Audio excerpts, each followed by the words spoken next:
Welcome into another edition of the Windy City Breakdown. Tony Andracki, joined by Andy Martinez and Kyle Malenovich as usual. We have a special guest on this pod, Mick Gillispie, the Double-A Cubs broadcaster, also a host on the Cubs baseball channel, where you see me weekly on YouTube. Mick, thanks for joining us. Welcome aboard. Hey, great to see you guys. I want to know, Mick, first off, what's the weather like? Where are you at right now? I'm in Tennessee, but I'm coming to Chicago tomorrow. So unless something happens terrible, Well, I guess you guys are getting snowed in right now, right? Yeah, it's not great. Already, probably, maybe not happening. My flight's at around noon, so. Yeah, it should be good. The snow is going to stop today, but a day that is making me long for Arizona or even Houston or Miami, where the World Baseball Classic is going on. It's been rough.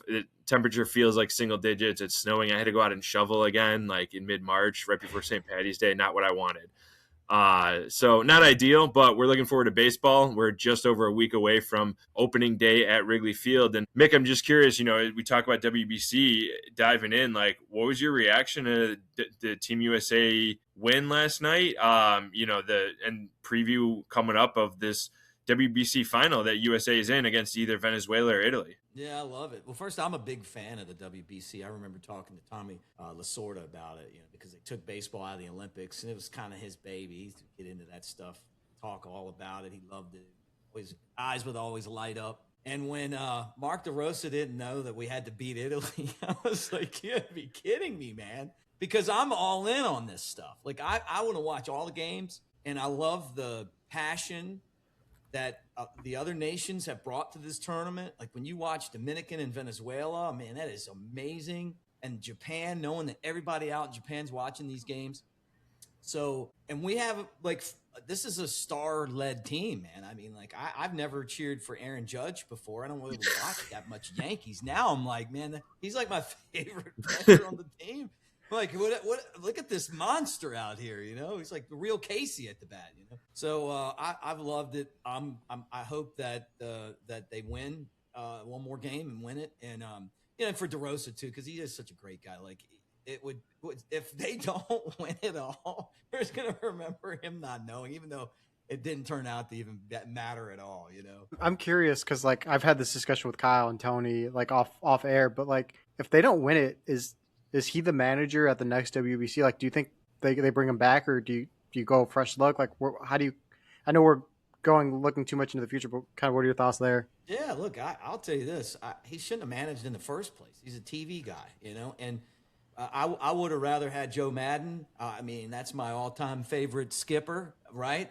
And even just for the press conferences, I mean, I remember watching them at spring training, and every day was something incredibly interesting outside of the baseball.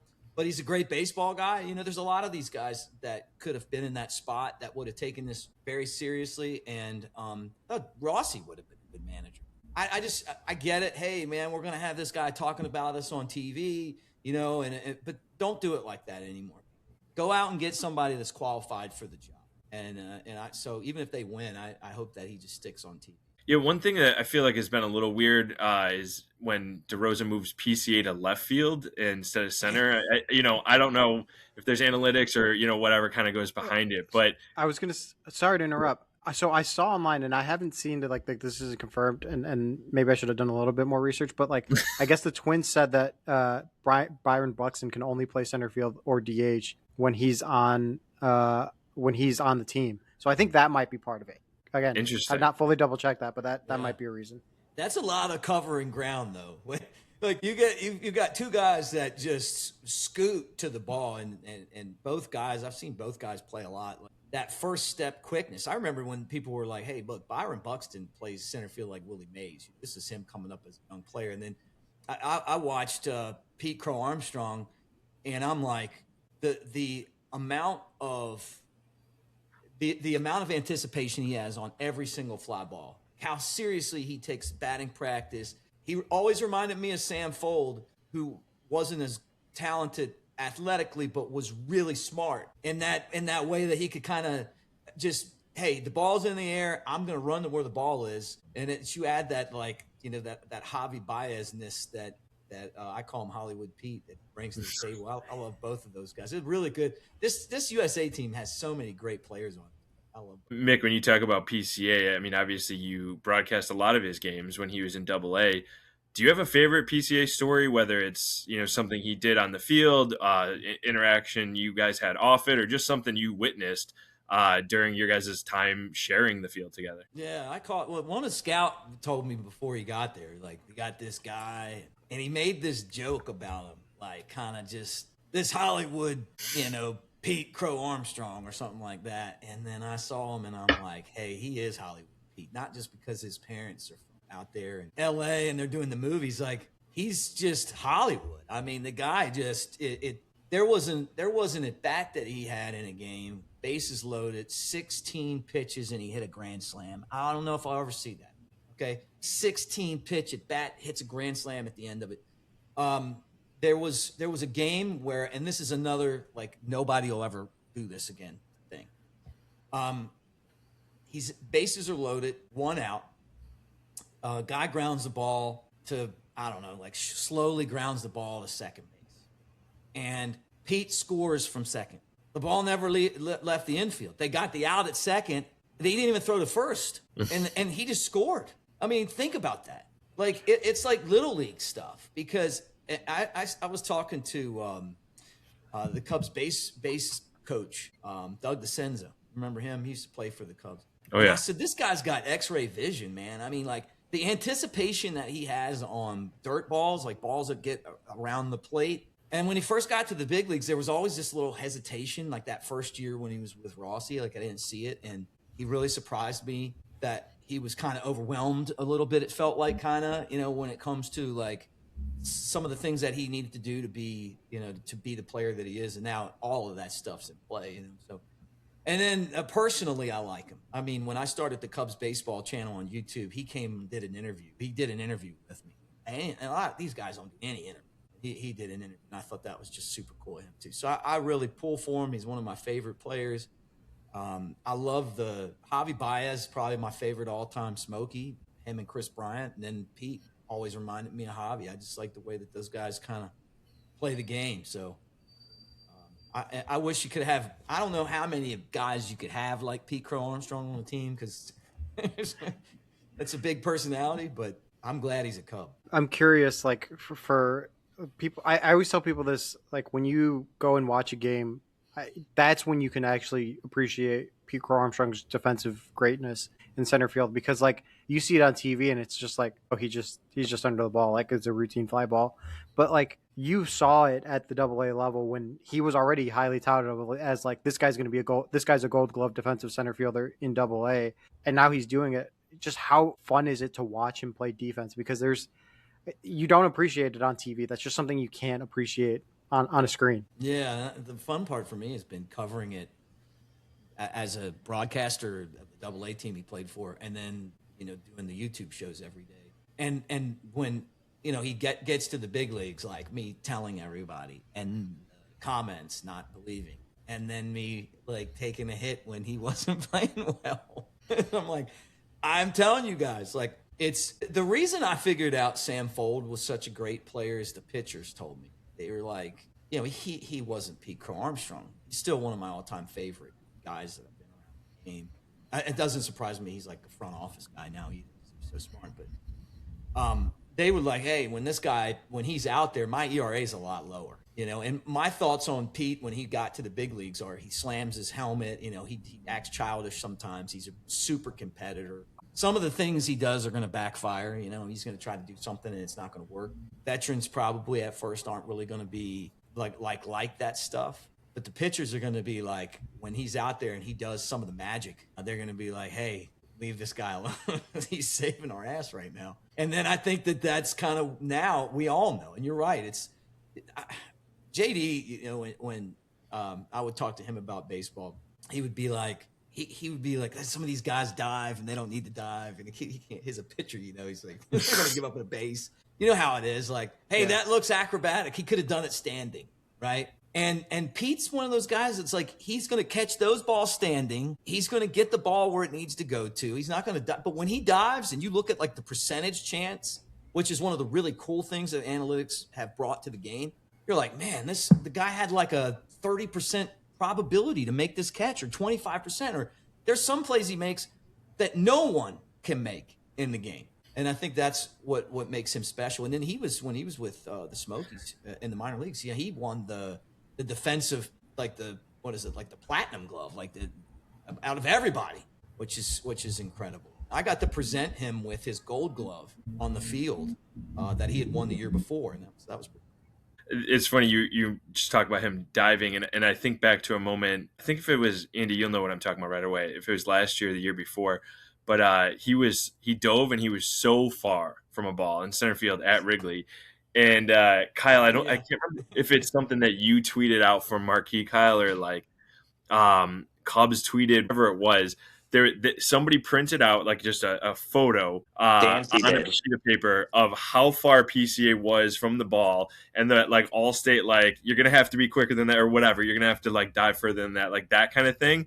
And they just posted it on his locker in the clubhouse, and everybody was like ragging on him for it. It was hilarious. I think it was on there the whole year. Yeah, it was on there a long time. Yeah. Yeah, like, and that's what makes him though, right? Like, because I think in his mind, he believes he can make those plays, and a lot of times he does. But you got to love Dansby Swanson's leadership, because that takes something that could really mess with his head, right? Hey, I don't know if I should be diving anymore, and turns it into something funny that everybody that on the team enjoys, and you go out there and get his back, right? Like, hey, you know what? You're not always going to make every play, but you know what? If you think you can, a lot of it has to do with situations too, right? Like, and he's good at that.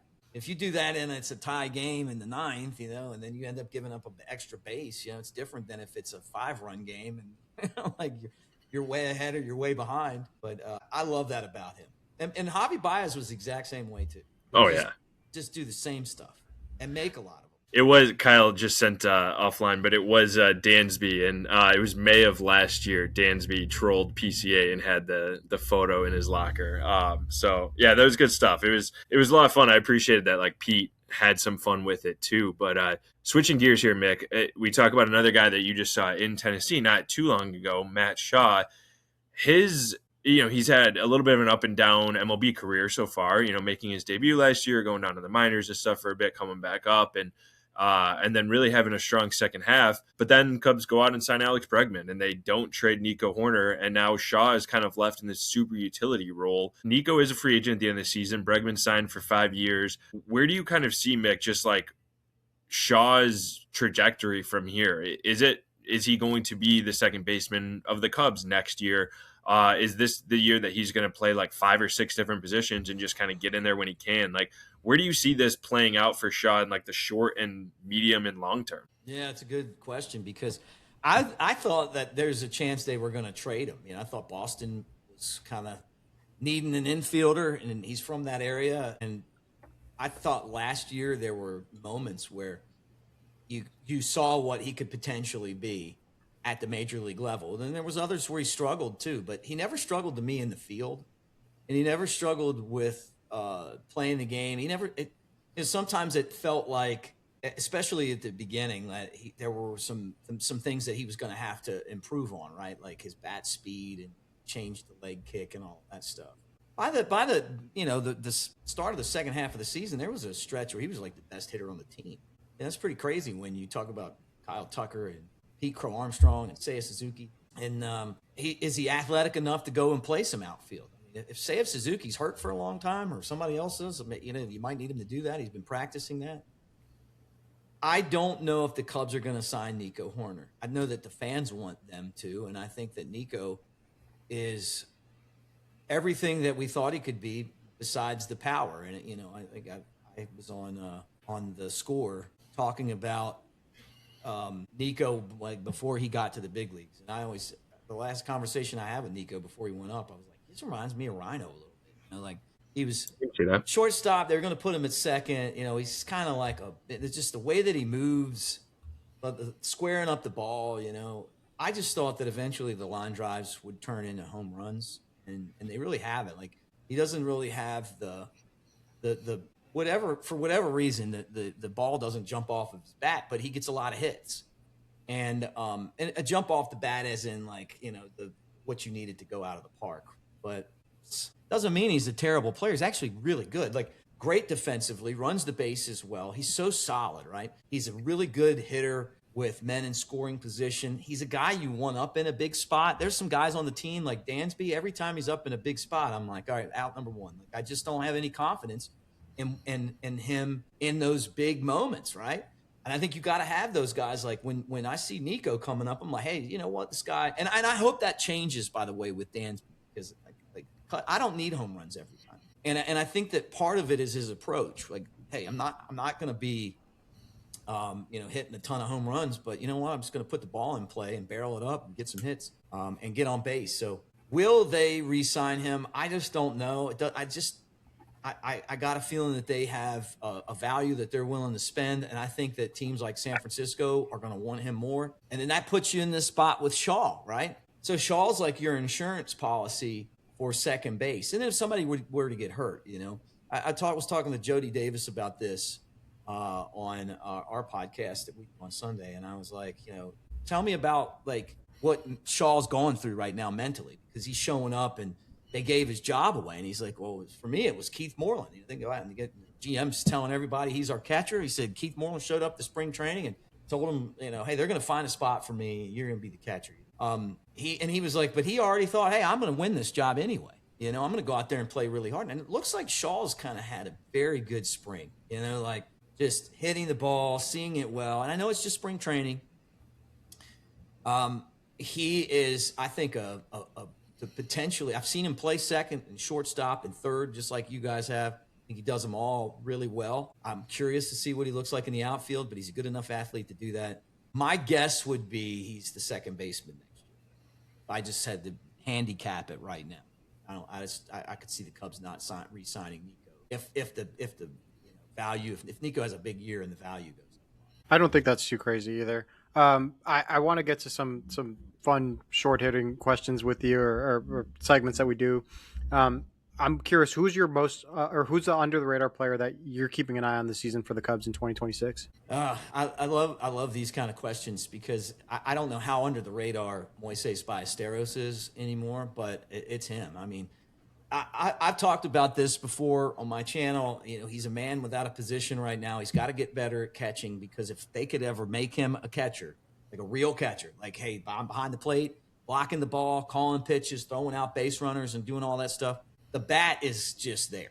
And he's got soft hands and the ability to hit the ball. He hits for power. He hits for average. He can go gap to gap. And that's all translated when he's come up to the big leagues. I wish we would have played him more last year, to be honest with you. Him and Owen Casey. So I don't know if under the radar. I mean, he is a rookie, hasn't really put that much time in, but I'd be shocked if he doesn't have a very good season for the Cubs. And I think that he's someone that they have to have some production from. And like if Seiya Suzuki's ends up being injured for a long time and you need him, I think he's ready to go there. I mean, I think that totally qualifies as an under the radar guy, because I don't think anybody knows what to expect from him, like you said, and how much he's even going to play. I mean, he's a young guy. It seems like he'll be the everyday DH right now against right-handed pitching, but will he end up catching 10 games this year? Will he catch more? Will he end up playing first base at all if Michael Busch goes down with an injury? Like, I don't know that as well, but curious to see for sure. I think he's one of the most intriguing guys of the season.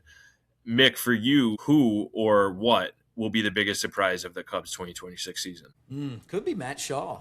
Just sitting there talking about Matt Shaw. If there's a guy that has a lot to prove, it's definitely him, right? Like, when you have your pride stripped out from under you like that, they trade they sign someone for your position, and then all of a sudden it's like, hey, figure out a way to get in the lineup. Is he going to be able to respond and do that?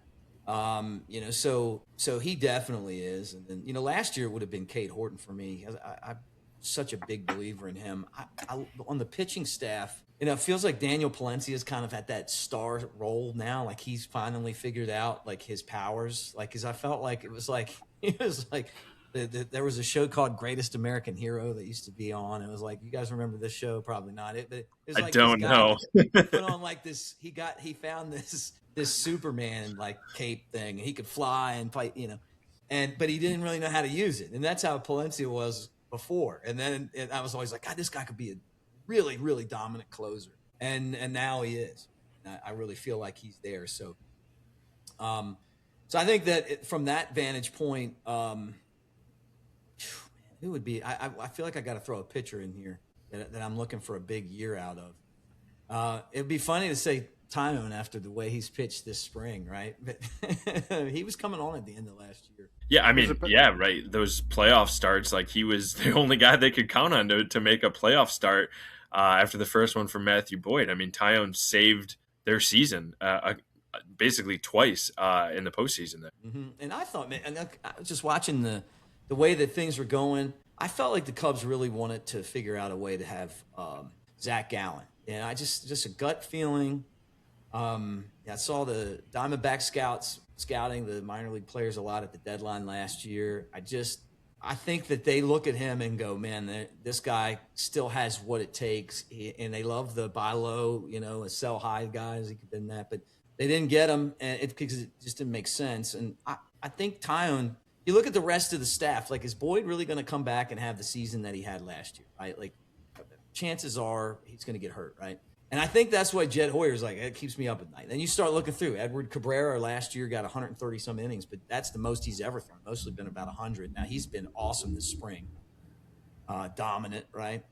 And I could see Tyone having a good. What is your bold prediction for the Cubs in 2026? This has been a fun one that a bunch of guests have answered. I think they're going to win the division. Is that bold? I don't know. I mean they haven't won it since 2017. Yeah, I love the Alex Bregman signing, man. I think it makes their infield defense, not to take anything away from Shaw, but you could even insert Shaw in any of the spots to fill in. But they're so deep now with great defenders, and it makes your pitching a lot better. Like the Cubs pitching has been something that, maybe not the bullpen all the time, but the starting pitching has been something that we've relied on here over the last how many years. And Tommy Hotovy, the pitch lab, all that stuff matters. But the defense, it does nothing but help them because those guys make so many great plays. So I think the Cubs lead the league in defense, and they win the division. sounds good. I think that's totally reasonable too. So I mean, especially with the Brewers. The Brewers have to take a step back at some point. Like they have to. With all the guys they keep trading away. I've been saying that for like 5 straight years and it hasn't happened. But at some point, it will have to happen. When you go through offseason after offseason, barely signing anybody of note or trading for anybody really of note and trading away some of your best players, it has to catch up with you eventually, right? Yeah. I mean, it has to, right? I mean, I don't even know if it's a bold prediction to think that like Vegas thinks we're going to win. Did anybody say win the World Series? Yes, actually. Yeah. So the bold prediction we've had, so Megan Montemurro, Jordan Bastian have been on, and they sort of were on the same boat, but kind of argued separately about whether it was bold or not, that the Cubs would be in the World Series. Not necessarily that they would win it, but just really, because the main thing is sort of the NLCS becomes almost a World Series when you think about like anybody beating the Dodgers and getting into the World Series right now in mid-March seems almost unfathomable, right? Like the Dodgers are so good on paper. They add Tucker and Edwin Diaz, and so people have said, get to the World Series at least, which is bold, but maybe not quite so bold. I don't know, Andy, what you have thought so far hearing some of these bold predictions to this point. I'm torn on it because like the Dodgers are, I think at least on paper, better than the Cubs, and I don't want to say so much better, but they're clearly better than the Cubs. That to say that you're gonna beat them in an NLCS or even in an NLDS just seems like a long shot, and that's why I think it is bold. But I also see the counter argument of like this was a team that was one game away from the NLCS, and theoretically, or at least on paper, they have better pitching in the bullpen and in the starting rotation. That like you could match up with the Dodgers, who are maybe a little bottom heavy in their lineup or have some question marks at their lineup that you can maybe exploit that and win. But still, the Dodgers being so good, I think it is a bold take to say that they're going to be in the World Series. I think a bold take could be Michael Busch. I think that he could contend for an MVP. I think it's possible. I mean, I think that I know for a fact the Cubs think he can win a Gold Glove at first base, and that might happen pretty soon, especially, like some of the competition and stuff out there. Christian Walker won a bunch in a row, but he's aging, and in Houston now as well. But like, I think Busch absolutely could win a Gold Glove. And if he's playing against lefties and he's hitting at the top of the lineup and takes even another step forward, because I think it's safe to say he's not a finished product. I don't think that's bold to think that he'll get some MVP votes. I mean, Nico Horner got MVP votes last year, and you look at the numbers on paper, and Michael Busch does some of the things, the homers and the RBIs and stuff that voters like better for MVPs versus what Nico did last year. Yeah, he's right in that spot, like you look at what his career was, and then he got to the big leagues, and you had the big league struggles or whatever, and then quietly, he's one of the most reliable players on the team. Why not? I was going to say, everyone talks about PCA or Alex Bregman replacing the Kyle Tucker production. Like, it's Michael Busch for me, right? Like, that's, I think, going to be like the X factor of how the offense performs is what he does. Yeah, no doubt. All right. Mick, last prediction here. So while we're talking about it, Cubs win the division and stuff, how many wins do you think the Cubs end up with in 2026? Okay, so a couple win increase over last year? Yeah, just a tick up. Yeah, I think so.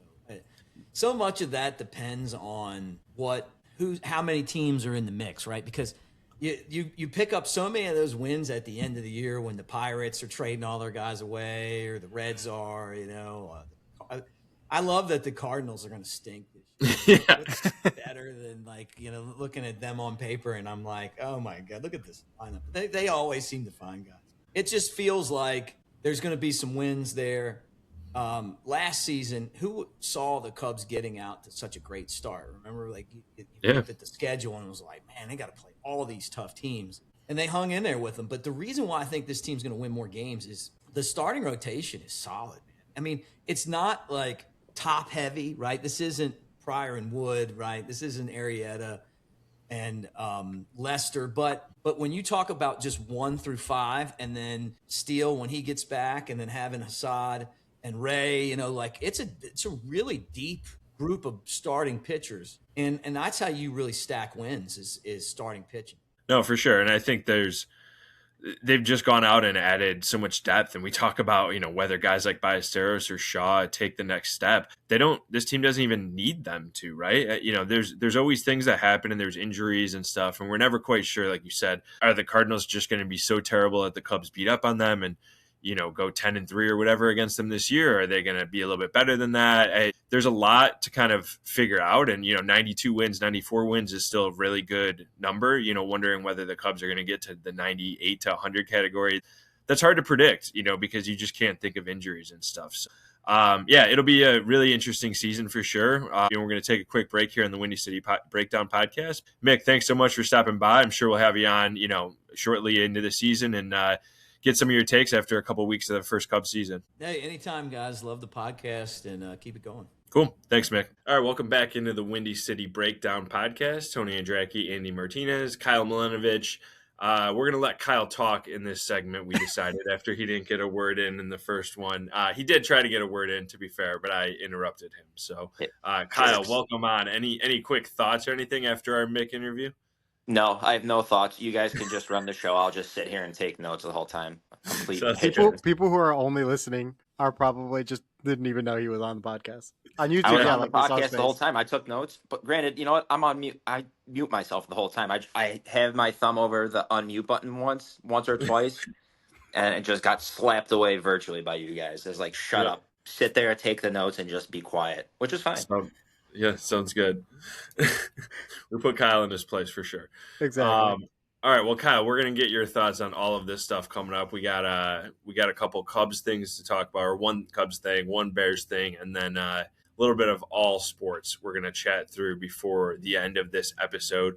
So first up, I'm gonna throw this little topic bar up for those of you watching. Seiya Suzuki had a kind of weird, definitely weird, fluky injury. He slid headfirst into second during a WBC game a few days ago. We're recording this on Monday. He returned to Cubs camp on Monday. They had initially said that it was a knee injury in Cubs camp. Craig Counsell has said that they're going to kind of get their hands on him and see, scheduled for an MRI, I believe, right, Andy? That was the latest. He's scheduled for an MRI. On Monday. Yeah, Mooney tweeted that. Okay. And so, we'll see what comes of that. So no real answers as we sit here Monday evening. But definitely a weird one. I mean, sliding head first, you don't really often hear about the knee. And if anything, maybe you scrape it up or you kind of bang it on the ground. But Normally it's the hand, the shoulders, the fingers, sometimes the head or whatever when you're sliding like that. So I don't quite know what to make of this. All we know is that Seiya was at Cubs camp on Monday and kind of walking around gingerly, and the knee looked kind of stiff. I don't know, Kyle. I'll throw to you since I know you didn't talk in the first segment, but any kind of quick thoughts and the Seiya stuff and how I still can't get over the weird aspect of it. Like, how do you hurt your knee sliding like that? I thought you were going to throw it to me because I'm our resident knee expert, tearing my ACL You are a twice. resident, yeah. You've torn Two-time each ACL ACL survivor. once, right? Shout out Yeah. me. Yeah, Did I he guess tear his ACL? hopefully not. But going, it's exactly what you said. Diving head first, you wouldn't think it's a knee. So I think that's probably why it's the most concerning, right? Where it's not he wasn't sliding feet first, he was sliding head first. It didn't look like there was any sort of visible contact with, I don't know who the second baseman or whoever took the throw for Yeah, I'm not Venezuela. sure. And yeah, obviously he walked off the field gingerly. The reports say were that he was walking around Cubs camp gingerly. I mean, it sucks, right? But it's kind of the price you pay, so to say, for having players play in the WBC. However, obviously the Cubs have some depth behind them. They have Shaw. They signed Conforto early in spring. So hopefully, best case scenario, he misses a couple weeks at the beginning of the season. I'm assuming that's what the case is going to be if he's walking gingerly now. I can't imagine he's ready for opening day, which is is that 10 days away now? Yeah. 10 So days, yeah. we'll get Matt Shaw starting in right field on opening day, which we all projected in late October. Well, so what's crazy is like when we were talking to Mick, he mentioned Matt Shaw and like playing all over. And my first thought when he was talking about that, I was like, well, he might be the opening day right fielder. Like if you Yeah. really want to get his bat in the lineup, and if he's playing well, if he picks up right where he left off in the second half last year, like you got to put him in right field, right? Because at this point, Moises Ballesteros is now essentially like an everyday DH because of the situation with Seiya. So if you're trying to get Matt Shaw in there, you're putting him in right because that's your only option. That's kind of like the immediate, like if it's a best case scenario, like Kyle mentioned, maybe a couple weeks, 15-day IL, or excuse me, 10-day IL at the start of the year. Like maybe that's it. If it's longer, I mean that's a huge hole because like we saw what he did offensively for a full season last year, right? 30 plus home runs, one of the best OPSs on the team. Drove in, I believe it was 100 runs, right? It was right around there. Just over, yeah. So that's like that's when we talk about like how do you make up the first half of offense that Kyle Tucker brought.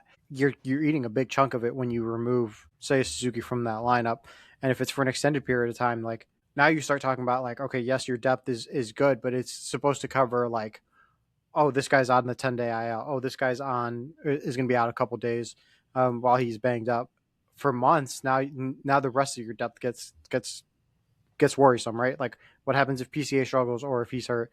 What happens if Ian Happ, who's been really, really healthy his whole career, like what if he gets hurt? Like you start running into these what if situations that really, really challenge your depth. Yeah, it reminds me back. It harkens back to was it the 23 opening day with Yes. Mancini and Miles Mastrobuoni playing right field. Mastrobuoni started in right. I have the opening day lineup up right now. There's Miles Mastrobuoni. Yep, because was that the oblique, I believe, for Seiya, right? Yeah.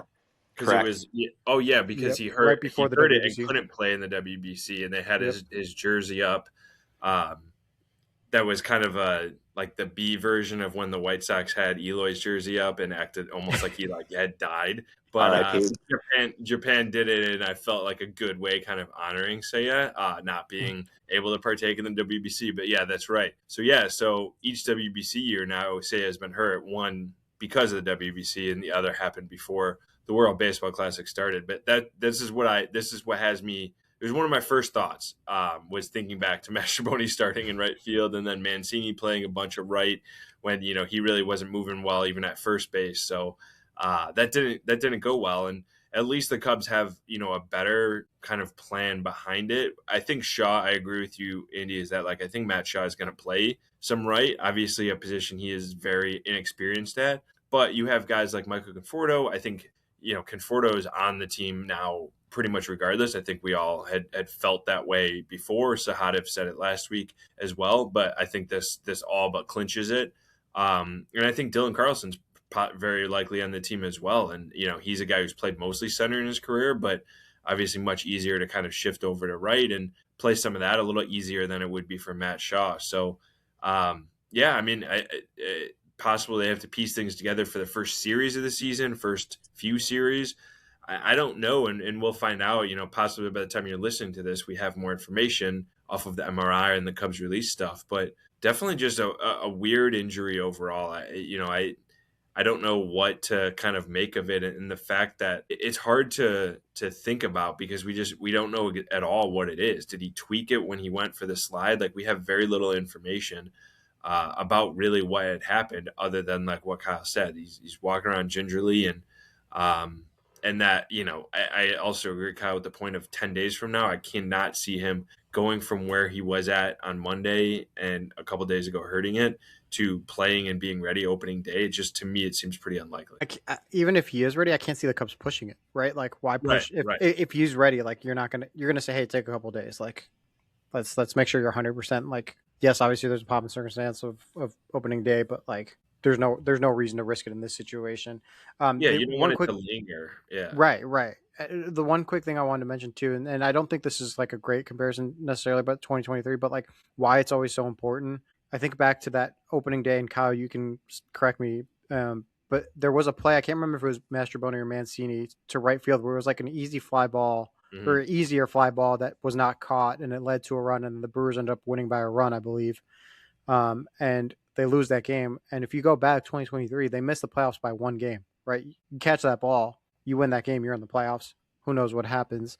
That's why all these games matter. That's why it's important that like you have your best lineup, your best possible lineup out there, and you want to have these depth pieces to avoid situations like what happened on opening day in 2023. Yeah, and think you have Matt Shaw potentially playing right field for the first time at a cold, blustery Wrigley.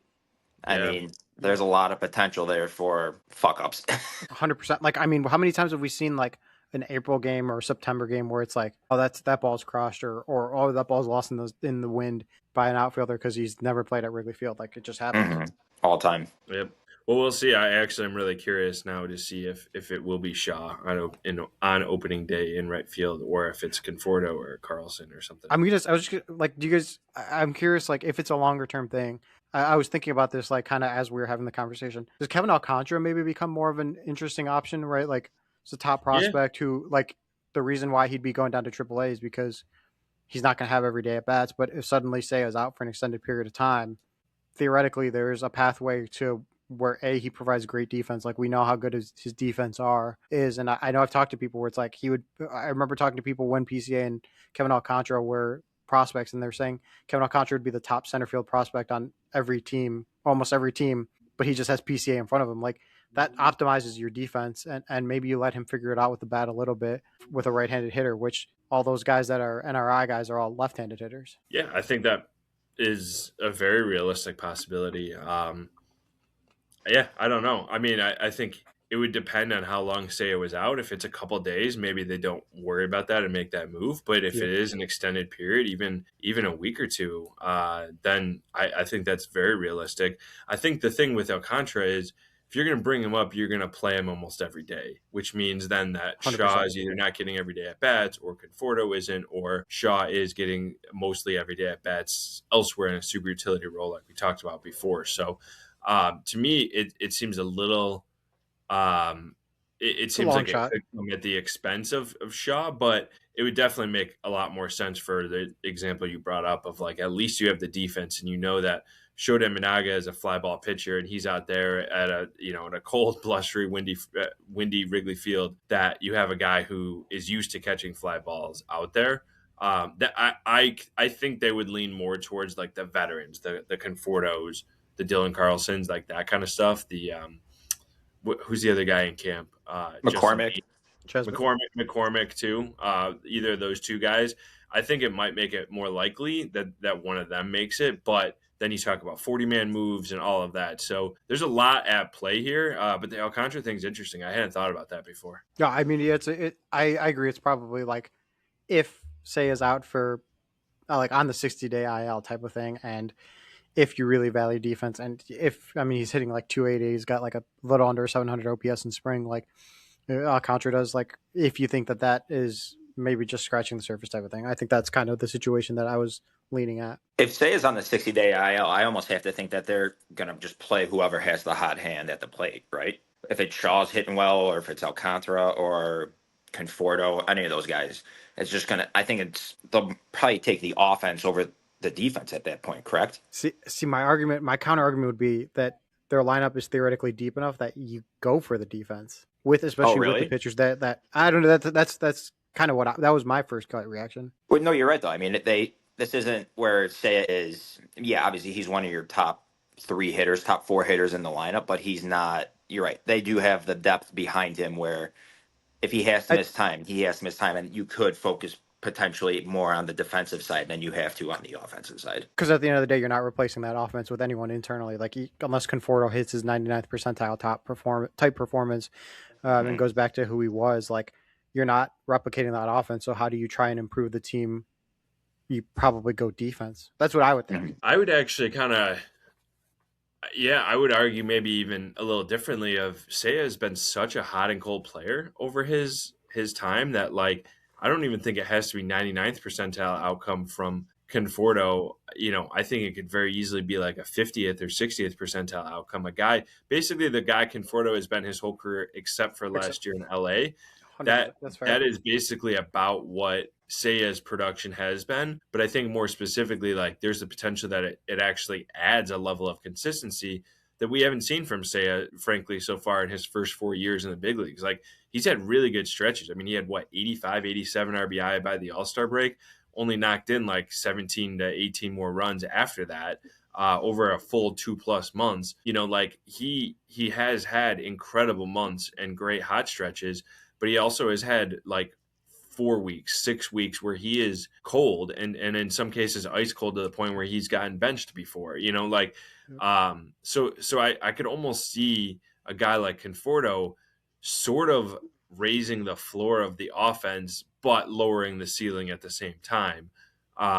Which is why, like, that's why Seiya being out is such an interesting, intriguing player, because of the fact of everything you guys talked about. Like, the lineup is really good. And I think if Seiya was, and we've even seen this on Cubs teams, but if Seiya is one of the top 3 or 4 guys and it's a top heavy lineup, your lineup's going to struggle when he goes through the cold spells. But if he's a top 3 or 4 guy and the rest of your lineup is deep and can succeed the way we think this year's lineup could, the way we already saw last year's lineup, then I think you're all right. So that's why it's like, when Seiya's been hurt before, the Cubs have missed him, but maybe not to like the extent they would miss a PCA or a Hap or a Nico or a Dansby or a Bregman or something. So I don't know. I think the worst case scenario is if Seiya's out for a few weeks, comes back and it has a cold spell and you kind of have to play him anyway to like wait for that hot stretch to come. That would be almost like the worst case scenario for the Cubs. Real quick, so I was looking at Seiya's numbers in March and April, and it's something that, when the weather's cold to start the season, obviously guys could slump. Seiya, in the 4 years he's been with the Cubs, has actually been pretty productive in March and April. He has a 282 average with an 879 OPS, where Conforto comparatively has a 213 average and a 680 OPS. I mean, not the largest sample size, 78 games for Seiya, 79 for Conforto, but still, I mean, Seiya's consistently year over year been productive in those cold weather months. Yeah, I was going to say, Kevin Alcantara in the minor leagues has started slow. Has almost always started slow, at least in his Cubs career, started slow in the minor leagues each season. We saw what Matt Shaw did. Obviously, that was a rookie year, so there's a little bit difference. But like, these are all things that also you consider. You have to take in when you're making these types of decisions. Yep. All right, so no really good way to transition, but hard pivot to our next topic. Should the Bears trade for Max Crosby? Kind of start with you. Is that something you think they should consider? I mean, we saw and we talked about in the last pod just the craziness of the Ravens traded 2 firsts for him, then got cold feet, backed out. They say it was the medicals. Hard to still believe that because they knew that he had already had, the knee injury and stuff. But I don't think the Raiders get 2 firsts now. But Kyle, if you're the Bears, like, what do you think? Do you trade a first and a second or whatever the new price would be for Max Crosby? So I have 2 thoughts on this. So One, yes, I would 100% because I think with Caleb Williams on his rookie contract, especially after the Bears made the playoffs last year, they have this momentum.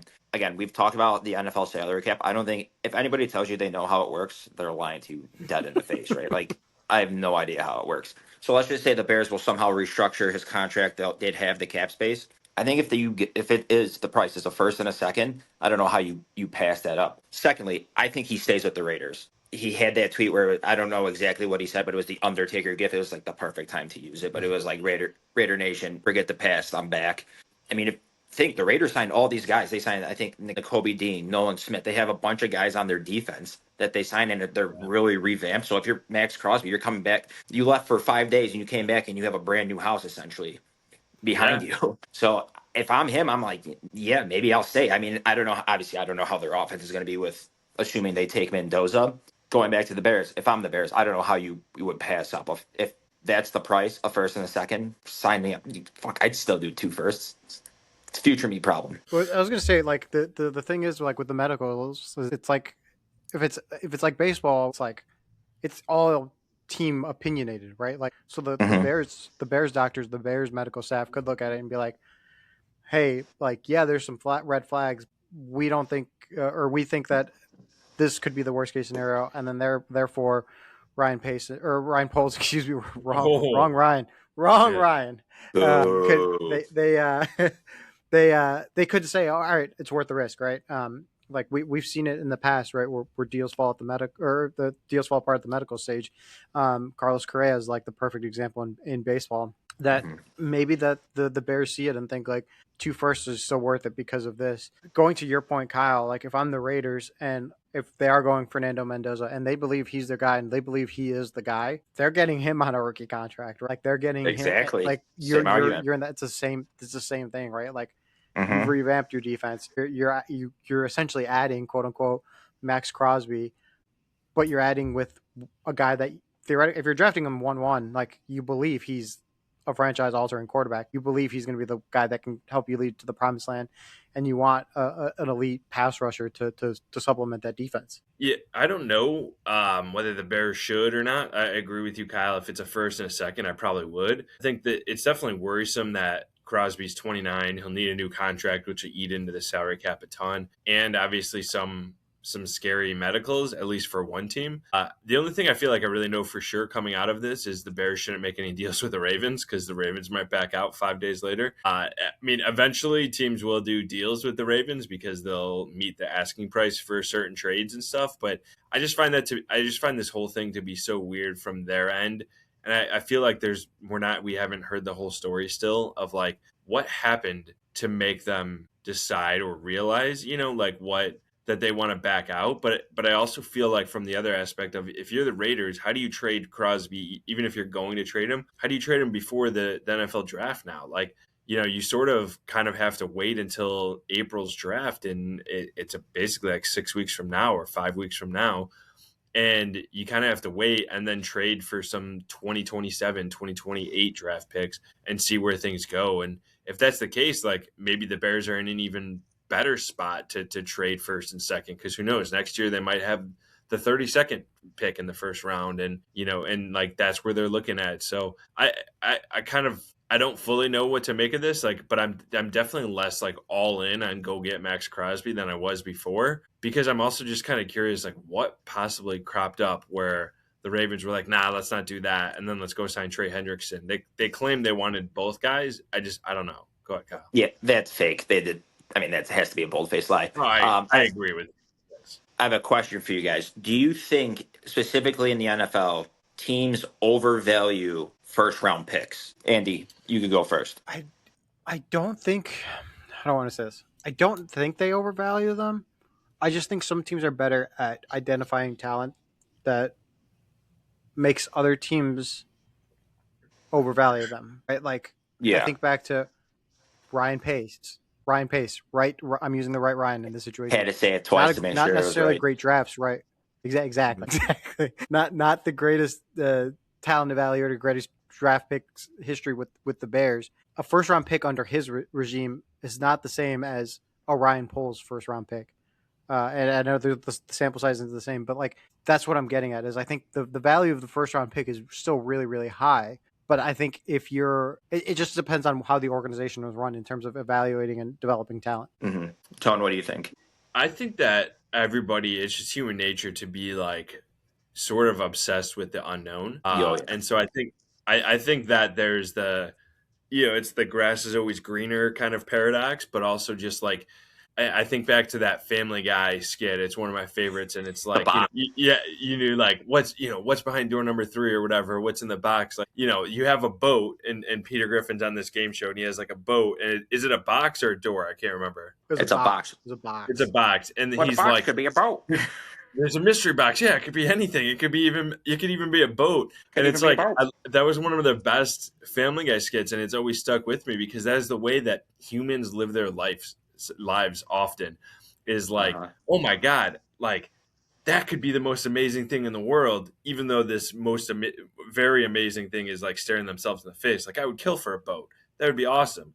And obviously, it goes so far. There's no way the boat fits in the box. But like, the whole point of like a first round pick, a dream first round pick is you get Max Crosby. Now, Max Crosby wasn't Max Crosby for the first couple years of his career, right? Like, it took him a little while, as it takes often younger players, to turn into some of the best athletes, the best edge rushers, the best sack guys in the league. You trade that guy, you're getting Max Crosby right now when your window is open right now. Back to the point you had, Kyle, about like Caleb Williams' rookie contract is happening right now. You only have a couple more years of that. Well, I do think that maybe I'm talking myself into the Crosby deal a little bit more after the Bears draft, because then they have what, like 3 picks in the first like 45 or something, whatever that is, 3 in the first 50, and then 4 in the first 90, and then you do that, and then you trade 2027 first and second for Max Crosby, and then like fuck it, go all in. Like, that actually would make a degree of sense. I think you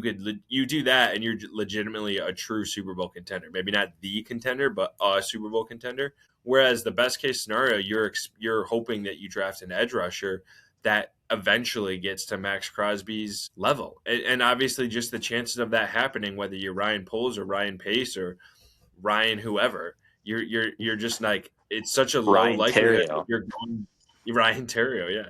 It's such a low likelihood that you kind of even have that. So yes, I do think, long-winded way of saying, they do overvalue first-round picks, and I think second-round picks, and in general, because of that unknown, and because you get guys on rookie deals, and that really helps the salary cap. So I have 2, before you go, Andy, I have 2 just fun facts or stats about first-round picks. So the Ravens, before, this would have been the first time that in their, I don't know how this works, because they were the Cleveland Browns. So I guess in their franchise history, since they're the new Baltimore Ravens, but it would have been the first time that they've ever traded a first round pick.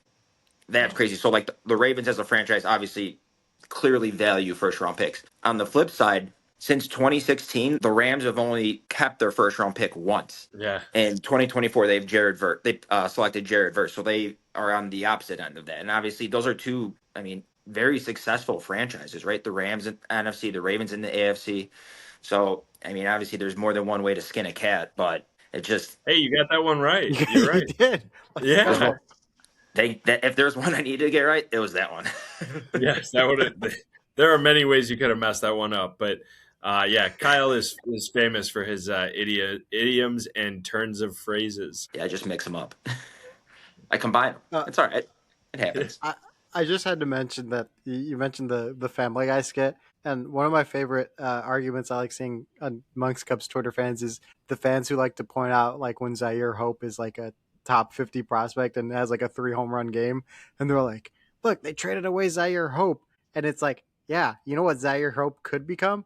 Michael Bush. Yeah. You have Michael Bush, like you're good. Like that's the same argument. Yeah, and like Jackson Ferris actually has struggled. He was still, I think he was one of the younger players at the AA level last year, but like he hasn't put it all together. He's walking the world. Zaire Hope looks good, but yeah, you're right. There's still a long way to go for him to be an all-star caliber big league player. So yeah, I think that's a really good comparison, and I think also speaks to human nature of that's going to happen too if Edward Cabrera is going out and shoving and has a 2.9 ERA in July, but Owen Casey's hitting 2.13 with 20 homers, through July, everybody's like, I can't believe you gave up Owen Casey. It's like, yeah, but look what you got. You got Edward Cabrera.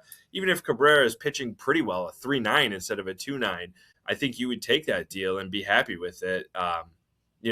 Casey might look nice right now while Seiya's out hurt, but yeah, I don't know. I mean, I think that's a good deal. You have to give up things to get things sometimes. Mhm. So, all right. But last topic here before we wrap up, we do this every episode. What are we locked in on around sports? Kyle, we'll keep going here with you. What are you kind of locked in on? I think we all have some variation of this answer. So I'm going off the board. I'm not doing the Okay. March Madness here. I'm locked in on the automatic ball strike system. And so what does All ABS right, stand all for? right. Is it That's good, automatic that's ball good. strikes? Yeah, ABS. Yeah. But it's okay, perfect. I didn't know if the S was system and that was going to be redundant. All right, perfect.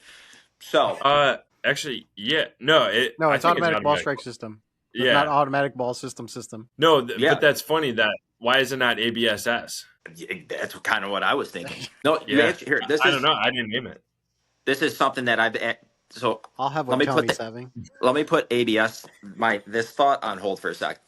I've always wondered this. So, like Tony earlier, you were mentioning like the Michael Confortos, the Dylan Carlsons of the world. Yeah. Why do people, and it's not just you, like everybody does it, why do they refer to them in a plural sense? Like you said, the Michael Confortos when there's only one Michael Conforto, or the Dylan Carlsons when there's one Dylan Carlson you're referring to. There's no Dylan Carlsons. I just pull that out when I want to feel sophisticated and sound smart, is because smart people say things like that. I don't know why. I don't know why you say things. Yeah. Maybe I've tried to say it and I've probably messed it up, but I do not have that in my bag. But what it truly means is like a guy of that ilk. So yes, there's only one Michael Conforto and there's only one Dylan Carlson. ilk. But really, what I mean is like I kind of mean them as symbols and not specifically them, right? Like in Mhm. every Cubs camp, they have veterans at like every position, right? Or essentially every position that can fill in if an injury to a starter goes down, happens mid camp, late camp, early camp, whatever. They have a veteran that can kind of, go in and pitch and go in and play first, whatever. Like they all these non-roster guys or even in the minors, they have these guys on minor league deals and they have a lot of veterans. So there are guys like Michael Conforto, Dylan Carlson, Justin Dean, who's the other one that I met? Chas McCormick. They're not like a dime a dozen. They're all different guys with unique skills, but like you have a bunch of them in every camp and around the league they have them. So that's really more of what I meant is like, yes, there's only one Michael Conforto, but you have like insert Michael player Confortos. A. Yes, insert player B into player A spot because player A is hurt now. That's essentially what I meant. Maybe this is a new segment we have. Teach Kyle English. Yes, I'm in. 31 years old, can't figure it out. Anyway, the ABS-S system. So, Yes. I believe after the World Baseball Classic, the box strike zone on broadcast is going away, if I'm not mistaken. So, which got me thinking to the Wait, it US. is? I actually didn't know that. Yeah. I believe it was that networks were encouraged not to use it. Whoa. Yeah, because it's not. And Andy, you could correct It's me not if I'm accurate. wrong. It's not accurate. It's not 100% accurate, obviously. Correct. It's I think it's like and Boog has mentioned this on the broadcast, but it's the median of that player's balls. The and last strikes. 100. Yep. Perfect. Yeah, It's nailed that what one. is it? It's the last. I didn't know any of this. It's the last 100 pitches. I don't remember if it's 100 at bats or 100 pitches, but it's like the last X number of sample size in that player's. Yeah. So, anyways, Go ahead. going Sorry. to the end of the USA DR game last night with the strike three call. The K zone box on the broadcast, obviously it made it look like it was what, Not 3 even inches close. below the strike zone. At least, yeah. So I wanted to former Cub actually, Derek Holland. I don't know if you saw his tweet, but he essentially was saying, I'll read it verbatim. I might need an Adderall because it's a little long, but for those that want the robotic strike zone, that pitch last night would definitely have been a strike. All it would have to do is touch any part of the third cube. And with breaking balls, you could throw some that bounce, yes, literally bounce, that would clip the cube and be called a strike. So as a reminder, it's not where the catcher catches it, it's where the ball crosses the plate. I promise the robotic strike zone would have had that as a strike because it would have crossed, let alone clipped the strike zone cube. One, I nailed that reading that. Secondly, Very good job. very interesting to hear a former major leaguer say that pitch was a strike where don't get, and I think I might be the biggest USA homer there is. That did not look like a strike. Of course, the pitcher would think that it was a strike. The former pitcher. Yeah, that was my first thought. Like, and I know that ABS. So what ABS does is like every guy in spring is measured, or at least they did this in 2025, where every guy was measured, and like they weren't allowed to wear like extra high heels or cleats, excuse me, or like really low Heels. shoes, or yeah, exactly, or like anything to like they had to be in like their like whatever they were wearing, and like it was exactly measured from like their belly button to their knees so that the strike zone was accurate for everyone, and like it was the right proportion, right measurements. That would be the same situation here. And like I know there was a side angle where it looked like it was right at the knee level, but I mean at the end of the day, like Mason Miller's a disgusting pitcher, and like the guys that are saying like it's 3-2 and it's too close to take, like that's a really hard pitch to try and swing at. Like I think that's a good decision, and ultimately like yes, that probably should have been ball four and was ball four, but there's also no guarantee that Mason Miller doesn't get out of it in the next batter. There's also no guarantee that Fernando Tatis doesn't hit a 3-run homer and it's a different game. But like that's kind of where I stand on that. Yeah, I think honestly, like when I watched it happen live, like I thought it was going to be a swinging strike. The way I saw the pitch move, like hats off to Perdomo for not swinging at that, because that is the pitch that so many people would chase down. I mean, Mason Miller throws 105 miles an hour, but like you said, Andy, he is disgusting with his breaking ball too, and that was a sick pitch. Like that was a pitch that often people will swing at, like way more often than not. They will swing and they will miss because you can't do anything with a pitch like that. The whole clipping the zone thing, I mean, that's the whole point of the box on the screen is where the ball crosses in the zone. The dot being 3.5 inches below the strike zone isn't where the catcher's glove was that he caught it. That's where it was when it crossed home plate, was 3.5 inches below the zone. So Derek Holland's point makes zero sense. I'm not saying that it didn't clip it. I haven't seen it, but like what Holland is saying is just not accurate based off of what we saw on TV. And, I've seen like the pitch and stuff. Mm-hmm. Like I think it was 3.5 inches. I might be wrong. It might've been a different measurement, but it was something along those lines. And that's all based on where it crosses the plate. So like Holland maybe is just going off of like what he saw. I'm not quite sure on that one. I don't know how to rectify that one specifically. So this is from Paul. This is from Hembo. I know he's on First Take. He said 3.6. That pitch last night was 3.6 inches from the edge of the strike zone and 1.25 feet off the ground. There was not a single strikeout looking in MLB last season with both characteristics that extreme, which crazy. So I also thought the most telling thing. Yeah. If you go, I don't know if you guys noticed this. If you go back and watch the replay, if you look at Mason Miller, he's almost shocked at first too that it's called the strike. Mm-hmm. Like his reaction wasn't like, "Yes, I just picked up the last out to Sunshine the championship." His reaction was like, "Wait," and then it's like, "Oh yeah, like we're going to the championship." Like, yeah, he knew it was not a strike. Yeah. There you go. And 3.6 inches. I mean, that's incredible. Massive. Like, Holland's point is not right. Yeah. Massive. All right. So that's where Kyle's locked in on that and learning turns of phrases. Andy, what are you locked in on around the sports world? So I'm locked in on March Madness, and so I was put on this stat a year or two ago by Cubs media relations staffer Jesse Feldman. It's one of my favorite stats when it comes to tournament. If you're filling out a bracket, if you're watching, the last 23 of the last 25 NCAA champions have been top 25 in offensive and defensive rating according to Ken Pom. So if you're filling out a bracket and you're looking, and if you don't know Ken Pom's like this guy he's Ken Pomeroy, I believe is how you say his last name. He started his own website where he I thought it was stats. just like a statistic. I thought they just named it that. I didn't even know there was a person behind it. Ken Pom. It's like WOBA. Yeah, no, Yeah. Ken Pomeroy, Ken Pom. He uses it by like per 100 possession stats to account for pace. And if you look at it, there's 8 teams that fit that criteria. Michigan, Duke, Arizona, Iowa State, Houston, Florida, Michigan State, and Louisville. And if you want to expand it, the last 30 NCAA champions, if you expand it to top 40 offensive rating and top 25, then all 30 champions fit in that. And that kind of expands the list to include, hold on, I have it pulled up here. Iowa State, Gonzaga, I didn't even Virginia, know Louisville and was in the tournament. Um, What seed is Louisville? So Do you know? We don't. You don't have to look it up, but it's funny. I honestly, the rest of the schools that you named, I felt pretty confident six that seed. they're 6 seed. Interesting. Yeah. Yeah, I mean, it makes a lot of sense. At first, when you said 23 of the last 25, I thought you were going to say their primary jersey color was blue or some shit, something that was just like completely irrelevant, but like makes sense in a way. Yeah. But no, No, your stat was a lot better than mine.